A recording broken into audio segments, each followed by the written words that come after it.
Dans l'univers Animal Crossing, l'anchois n'apparaît que dans le dernier opus, New Horizons sur Switch. On le trouve dans la rivière toute l'année de 4h du matin à 21h. Il est de taille moyenne et commun. On peut ainsi le vendre à la boutique Nook pour 200 clochettes et à Pollux pour 300 clochettes. Au musée, Thibaut explique.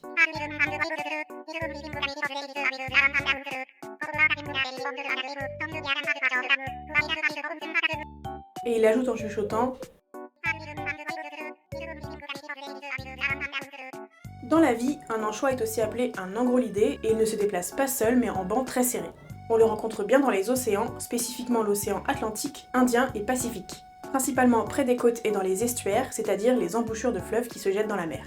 Les anchois font partie d'une famille qui comporte environ 7 genres et, comme l'a dit Thibaut, plus de 140 espèces. Ainsi, l'anchois peut être doux ou savoureux, glace ou cristal, gras ou gris, argenté, cornu, douanier ou boucanier, goulard ou malabar, haut ou exigu, mignon ou miroir, mexicain, cubain, italien, japonais ou européen, et bien d'autres choses encore. Il est consommé partout dans le monde par les humains et d'autres poissons, notamment sur les pizzas, bien qu'il y soit très controversé.